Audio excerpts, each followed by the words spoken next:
देश के नामचीन डॉक्टरों की एक वर्कशॉप में जाने का अवसर मिला। उस वर्कशॉप में ये चिंतन किया जा रहा था कि मौजूदा दौर में जिस तरह की बीमारियां उत्पन्न हो रही है उससे कैसे निपटा जाए। उस चिंतन शिविर में मुझे भी अपनी बात कहने का अवसर मिला। मैंने इस तरह से एक गिलास पानी का भरा, उस पर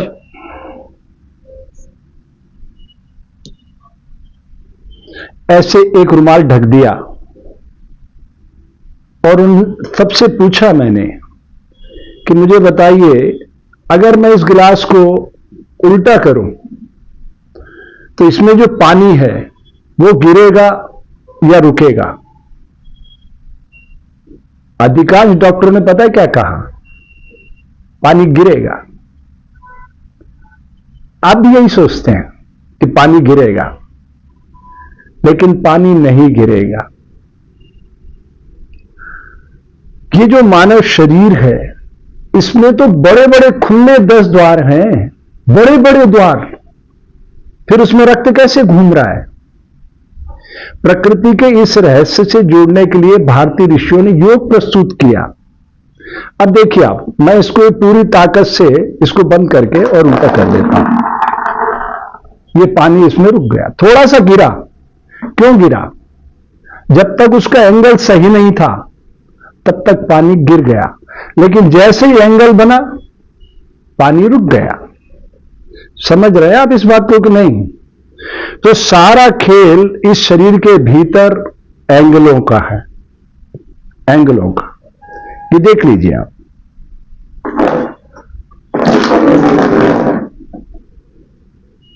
बस आपको दिखाने का सिर्फ मतलब इतना ही था कि प्रकृति के इस रहस्य से जुड़ने की कला का नाम है योग। अब मेरी बात ध्यान से सुनिएगा। एक स्वस्थ व्यक्ति 1 मिनट पे 15 श्वास लेता है, 15 श्वास। 1 घंटे में 900, 24 घंटे में 21,600। और प्रकृति इस पूरे शरीर को बदलती चली जाती है। हम जब आए मां के गर्भ से तो छोटे से अबोध बालक ही थे ना, चलना भी नहीं आता था। फिर धीरे धीरे धीरे धीरे चलना सीख गए, गिरते उठते सीख गए ना। फिर बड़े हो गए, फिर किशोर में आई, फिर युवान हुए, फिर प्रौढ़ हुए, फिर वृद्ध हो गए। तो ये पूरी साइकिल में प्रकृति कैसे काम कर रही है मंगलमय ध्वनि के साथ, मैं आपको ये बताना चाहता हूं। तो प्रकृति हमें 21,600 श्वास देती है और शरीर में कितने द्वार हैं? 10। मैं फिर एक बार आपको दिखा देता हूं। ये 10 द्वार हैं। 2 ईयर ड्रम के, 2 आंखों के, 2 नासिका के, 6, 7वां मुख द्वार है ना ये। 2 नीचे है मल का, मूत्र का। अब 10वें द्वार की जो यात्रा है वो बहुत ही अद्भुत और अलौकिक है, जो मैंने आपको दिखा दिया इसमें पानी को ठहरा के। ऐसे मानव शरीर में जो रोम कूप उन सबको बांध के प्रकृति ने मानव शरीर को 90 डिग्री एंगल पर खड़ा कर दिया है। अब प्रकृति के इस रहस्य से जुड़ना है तो उसके लिए तरीका क्या है? तो सबसे पहले हमें शरीर को शांत यानी मूर्तिवत ठहराना सीखना होगा और फिर प्राण की धारा को समझना होगा कि प्राण शरीर में कैसे काम कर रहा है। तो 21,600 का 10वां भाग होता है 2160। ठीक है? तो ये 2160 श्वास प्रश्वास के जरिए हम इस शरीर को पहले पढ़ने की कोशिश करेंगे। प्रकृति ने इस शरीर को बीमार करने के लिए नहीं भेजा है, बिल्कुल ही नहीं। अपितु अपनी बगिया को गुलजार करने के लिए भेजा है। आप 3 त्रुटियां दूर कर लीजिए। भोजन चबा के करिए 32 बार, मुख में 32 दांत है, 32 बार आहार के हर ग्रास को चबाइए। आपका वात दोष उत्पन्न ही नहीं होगा। दोनों समय बाउल यानी पेट को साफ रखिए, सुबह और शाम। आपको पित्त दोष नहीं होगा। और अच्छा सोचिए, मैं स्वस्थ हूं, मैं मस्त हूं, मैं आनंद चित्त हूं, तो प्रकृति तथास्तु करके उसका विस्तार कर देगी। तो शारीरिक, मानसिक, आध्यात्मिक तीनों शक्तियों से जुड़ने के लिए आज हम 2160 श्वास प्रश्वास करेंगे। ठीक है? गति अपनी अपनी होती है, अभ्यास भी अपना अपना होता है। योग इज 1 to 1। अतः अपने शरीर की पहले पूरी क्षमता देख लें, उसके बाद क्रिया को करें। हो सकता है कोई 100 पे थक जाए, कोई 2000 पे ना थके, तो अपनी अपनी यात्रा है। योग कोई प्रतिस्पर्धा का विषय नहीं है, आत्मावलोकन का विषय है। ठीक है, यात्रा शुरू करते हैं।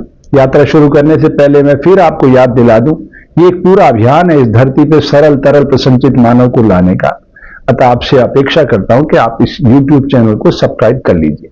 ठीक है, अब यात्रा शुरू करते हैं। मैं 108 होते ही एक बार आंख खोलूंगा इस तरह, फिर दूसरे क्रम में ले जाऊंगा, ऐसे 20 बार मैं दोहराऊंगा। ठीक है, चलिए यात्रा शुरू करते हैं।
ये जड़ के 10 हिस्से हैं।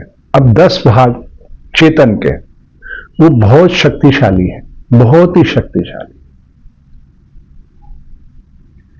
शरीर, प्राण और विचार, इन तीनों के मध्य संतुलन बनाना ही योग है। शरीर, प्राण और विचार। स्थूल शरीर मुख से आहार ग्रहण कर रहा है, यहां तक आपकी स्वतंत्रता है पूरी की पूरी, प्रकृति कोई बाधा उत्पन्न नहीं करती। लेकिन जैसे यहां से ऊपर आप सूक्ष्म जगत में जाते हो, जो वायुमंडल में, वही लेना पड़ेगा। इन दोनों को कनेक्ट करता है आपका विचार। जो आप सोच रहे होते हैं, प्रकृति उसी का विस्तार कर रही होती है। ठीक है। अब इन आंखों से आप धरती को घूमता हुआ नहीं देख सकते। धरती घूम रही है। धरती एंगलों के प्रभाव से सारी यात्रा करती है, तो धरती को घुमाता कौन है? ये रहस्य है ना प्रकृति का। सूर्य भगवान खड़े हैं, लेकिन हमें क्या दिखाई देता? वो सूर्य उदय हो रहा है, सूर्य अस्त हो रहा है, लेकिन ऐसा तो होता नहीं है। धरती घूम रही होती है। अब यहां दिन है, अमेरिका में रात हो गया, 13,500 किलोमीटर दूर वहां रात हो गई, वहां लोग सोने लगे। सोने क्यों लगे? क्योंकि सूर्य भगवान अपनी ऊर्जा से सब जीवों को जगाता है, और सूर्य भगवान जब अस्तांचल में जाता है तो हम सब शिथिल होने लगते हैं। तो प्रकृति के इस रहस्य को भारतीय ऋषियों ने न केवल समझा, अपितु वेदांत फिलॉसफी में प्रस्तुत कर दिया। अब ये अलग बात है कि हम उसको समझना नहीं चाहते, तो ठीक है। अचेतन के साथ मतलब निरंतर उसकी जो अविरल धारा बह रही है, उससे हम जुड़ेंगे। तो शरीर को जितना मूर्तिवत आप ठहरा सकते हैं, ठहरा दीजिए। अब ये 1080 श्वास प्रश्वास के बाद ही आंख खुलेगी, उसके पहले नहीं।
ऐसी कोई मशीन होती मैं आपको बता पाता। इस समय सुषुम्ना नाड़ी गतिवान हो चुकी है और मूलाधार से लेकर सहस्त्रार चक्र तक सारे चक्रों का भेदन करते हुए प्राण आपस में सारी प्राण पान समान व्यान उदान वायु को मिलाने लगा है। काश ऐसी मशीनें बने। धीरे धीरे विज्ञान के बढ़ते कदम इन चीजों को पकड़ेंगे। कैसे प्रकृति के मंगलमय ध्वनि अब अपने भीतर उत्पन्न होने लगती है, यह मैं आपको शब्दों में व्यक्त नहीं कर सकता।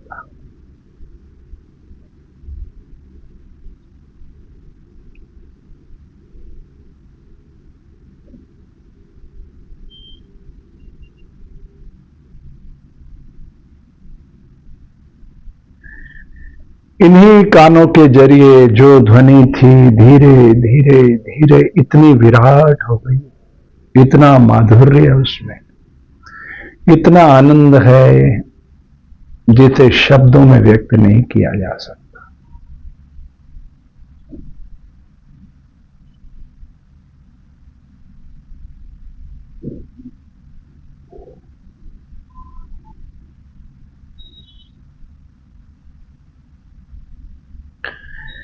क्या अद्भुत संयोजन है इस मानव शरीर का। प्रकृति की श्रेष्ठतम कृति है मानव शरीर, श्रेष्ठतम कृति। और फिर यह हमें भारत की भूमि पर मिली, ऋषियों की पवित्र भूमि पर।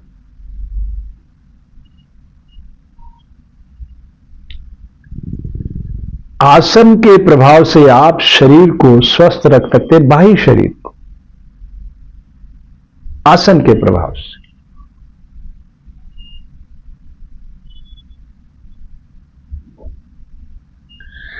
प्राणायाम के प्रभाव से आप अंदरूनी जो आपकी अवस्था है वहां तक पहुंच सकते, प्राणायाम के जरिए। तो आसन से बाह्य, प्राणायाम से भीतरी शुद्धता प्रकट होती है। आप स्वास्थ्य के मोर्चे पर मजबूत होते हैं। फिर प्रत्याहार जब आप करते हैं, अंतर्मुखी होते हैं, तब आपको यह एहसास होता है कि इसके भीतर तो मन बुद्धि चित्त अहंकार 4 सैनिक बैठे हुए हैं, आत्मा के प्रहरी हैं। 4 सैनिक, मन बुद्धि चित्त अहंकार आत्मा के प्रहरी हैं, वो सैनिक हैं। आत्मा से मुलाकात के लिए उन चारों प्रहरियों को संतुष्ट करना पड़ता। मन बुद्धि चित्त अहंकार। जब आपकी धारणा परिपक्व हो जाती है कि मुझे आत्मा से मिलना है, पक्की हो जाती है, तो वो धारणा ध्यान बन जाती है, वो आपको आत्मा से मिला देती है। और ध्यान ही समाधि में रूपांतरित होता है, आत्मा परमात्मा एकाकार हो जाते हैं। तो भारतीय ऋषियों ने इस पूरे सूत्रों को लिपिबद्ध करके समाज के कल्याण के लिए प्रस्तुत कर दिया। अगर हम विज्ञान और अध्यात्म के मध्य समन्वय बना सके, जैसा कि मेरी दृढ़ मान्यता है, विज्ञान पदार्थ की समझ पैदा करता है, अध्यात्म अनुभूति कराता है, इन दोनों के मध्य संतुलन बन जाए, यकीनन इसी धरती पर राम राज्य को उतारा जा सकता है। राम राज्य से आशय है इंसान ही नहीं, पशु पक्षियों को भी न्याय सुलभ व्यवस्था उपलब्ध कराना। तो योग बहुत ही यूनिवर्सल सब्जेक्ट है। इसमें उतरने के लिए पहले आपको इस शरीर को बाह्य रूप से पढ़ना होगा। आंख देख रही है तो इसे दृष्टि कौन दे रहा है, कहां से प्रकट हो रही है ऊर्जा, वो कान सुन रहा है तो इसको सुना कौन रहा है, ये गंध सुगंध दुर्गंध का एहसास करा रही तो कौन है वो जो इसको एहसास करा रहा है, जीवा स्वाद बता रही तो वाणी का उद्गम भी कर रही तो कौन है जो इन सारी चीजों को चला रहा है। त्वचा मौसम का हाल दे रही, अभी ठंड है ना, तो मैंने देखो ऊपर ये उसका इंतजाम कर लिया है। ये कौन जतला रहा है। तो जब अन्नमय प्राणमय मनोमय विज्ञानमय पंच महाभूत से बने शरीर को जब हम इस तरीके से पढ़ने लगेंगे पढ़ने लगेंगे, तब हमें समझ में आएगा कि ठहरने का मतलब क्या है।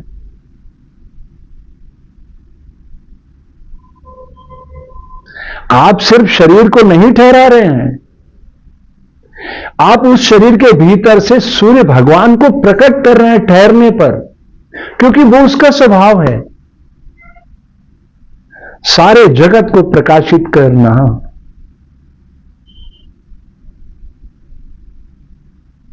धरती घूम रही है, जल बह रहा है, उसके बहाव को रोक दो, सड़ांध मार देगा। तो प्रकृति के प्रत्येक कार्य में दृढ़ आत्मानुशासन है, जिसे संसार का कोई चमत्कार खंडित नहीं कर सकता। मैं ऐसा क्यों बोल रहा हूं, आपके मन में प्रश्न आना चाहिए। जो हम श्वास ले रहे हैं ऑक्सीजन है ना, जो हम छोड़ रहे हैं कार्बन डाइऑक्साइड है, वो किसके पास जा रहा है? पेड़ पौधों के पास। वो सूर्य भगवान का संपर्क पाके हमें ऑक्सीजन बदल के दे रहे हैं, उसी कार्बन डाइऑक्साइड को वो ऑक्सीजन में बदल देता है। लेकिन सूर्य का संपर्क पाके अकेला नहीं, हर पत्ती को ऑक्सीजन की फैक्ट्री में तब्दील कर देता है। तो हमें ऑक्सीजन दे रहे हैं, हम बदले में उन्हें कार्बन डाइऑक्साइड दे रहे हैं। दिस इज योग। योग मदारी का खेल नहीं है, यकीनन। योग बहुत ही साधक की उच्च कोटि अवस्था का नाम है, उच्च कोटि अवस्था। जब आप सारी बाउंड्रीज तोड़ देंगे मानव सृजित, तब आप योग की धारा की पहली सीढ़ी पर पैर रख सकते हैं, यकीनन। प्रकृति ने यह सब नहीं बनाया। हिंदू, मुस्लिम, सिख, ईसाई, जैन, बौद्ध, यहूदी, पारसी, ये सब मानव मस्तिष्क की उपज है। प्रकृति ने तो इंसान बनाया। जब हम आए थे स्वतंत्र थे, लेकिन सामाजिक बंधनों की जंजीरों ने हमें जकड़ के कितना अपाहिज बना दिया। तो आप प्रकृति की इस विराट सत्ता के साथ जोड़ने का साहसिक प्रयास करते हैं। उसके लिए हमें धैर्य, परिश्रम और साहस की जरूरत होगी। ठीक है, तो अगले एपिसोड में मैं आपको प्राणायाम के सूत्रों से जोड़ूंगा कि आपको शरीर के भीतर उतरना कैसे है। ये शीत ऋतु का मौसम है, प्रतिरोधक क्षमता बहुत तेजी से बढ़ती है इसमें, तो इस मौसम का पूरा लाभ उठाना है। ठीक है, आपके मंगल की कामना करता हूं।